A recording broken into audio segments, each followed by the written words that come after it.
C'est bon.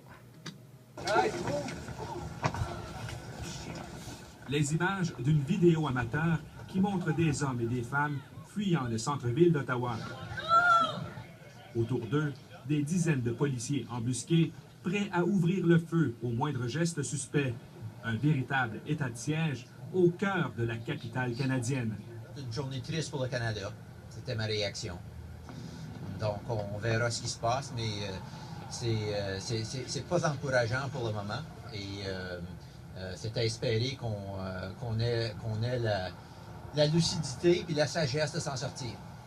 Moins de 30 minutes après des coups de feu au Parlement, la GRC a décrété l'état de confinement dans tous les édifices du centre-ville.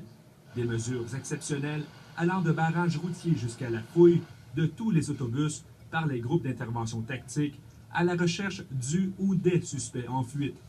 Ces attentats viennent de semer la peur chez plusieurs citoyens. Aujourd'hui, c'est au Parlement. Demain, ça peut être dans mon bureau. Des milliers de fonctionnaires fédéraux avaient ordre de rester confinés dans leurs bureaux et de verrouiller toutes leurs portes. Tout le monde était inquiet, puis la plupart suivaient les lignes en ligne, je veux dire, les points de presse et puis tout ça, là. Alors, c'est pas des choses qui sont très plaisantes. La police a même interdit aux parents de venir chercher leurs enfants dans les services de garde du centre-ville.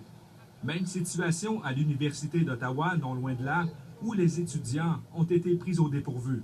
On s'entend qu'on était dans un couloir, là, fait que c'est pas mieux, là. On sait pas ce qui se passe. Si les classes sont barrées, lockdown, tu peux pas rentrer. Je voulais pas être dans un couloir non plus, ça.